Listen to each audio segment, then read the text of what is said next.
لبنان میں ایک ہولناک دھماکوں کی لہر نے 32 افراد کی جان لے لی اور 5000 سے زیادہ افراد زخمی ہوئے۔ یہ دھماکے پیجرز اور واکی ٹاکی جیسے آلات کے ذریعے کیے گئے۔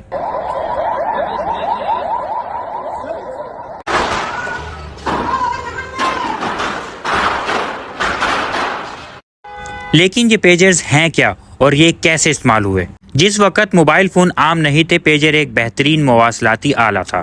مختصر پیغامات بھیجنے کے لیے استعمال کیا جاتا تھا۔ عام طور پر کاروباری اور ہنگامی حالات میں استعمال ہونے والے پیجرز ایک مرکزی نیٹ ورک سے سگنل وصول کرتے ہیں اور اپنے صارف کو پیغام موصول ہونے کا اشارہ دیتے ہیں۔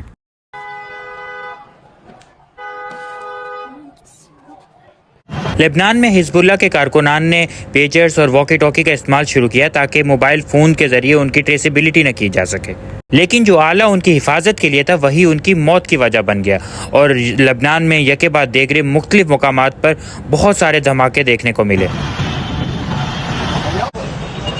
رپورٹس کے مطابق اسرائیلی خفیہ ایجنسی موساد اور اسرائیلی ملٹری نے ان پیجرز کے اندر بارودی مواد نصب کیا۔ چونکہ ان آلات کو استعمال کرنے والی زیادہ تعداد حزب اللہ کے کارکنان سے تھی تو اس لیے وہ لوگ ڈائریکٹلی اس کا نشانہ بنے۔ ان حملوں میں ایک چیز تو بالکل واضح ہے کہ ان حملوں کی وجہ سے بہت سے حزب اللہ کے وہ ورکرز جو خفیہ طور پہ کام کر رہے تھے وہ لوگ سامنے آئے، کیونکہ ان لوگوں کو ہاسپٹلز کے لیے رش کرنا پڑا، اور جس کی وجہ سے اسرائیل کو ایک ملٹری ایج حاصل ہوا اور ان کی ملٹری انفارمیشن میں اضافہ ہوا۔ لیکن بہت سے معصوم شہری بھی ان دھماکوں کی زد میں آئے۔ حالیہ حملوں میں استعمال ہونے والے ICV-82 walkie talkie set Japanese company Icom نے تیار کیے تھے، لیکن آئیکوم کے مطابق لاسٹ 10 سالوں سے انہوں نے مڈل ایسٹ کے اندر کوئی بھی شپمنٹ شپ نہیں کی ہے۔ جبکہ پیجر سپلائی کرنے والی تائیوان کی گولڈ اپولو کے مطابق حزب اللہ یا لبنان کو سپلائی کیے گئے پیجرز صرف اور صرف ان کے ہنگیرین پارٹنرز نے بنائے تھے۔ What we saw Israel do in Lebanon with the exploding of these pagers, thousands of pagers, is an act of state terrorism, and it should be called as such. It shows that Israel has absolutely no red lines. They commit a genocidal massacre in Gaza that continues.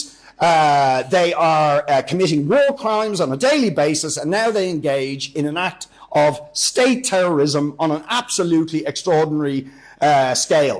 ان دھماکوں نے جہاں ایک طرف international humanitarian لا اور ٹیلی communication devices کو as a weapon use کرنے کے لیے سوالات کھڑے کیے ہیں، وہیں دوسری طرف ان حملوں نے دنیا بھر میں یہ تشویش پیدا کر دی ہے کہ ہماری روزمرہ کی ضروریات میں استعمال ہونے والی ڈیوائسز آخر کتنی محفوظ ہیں۔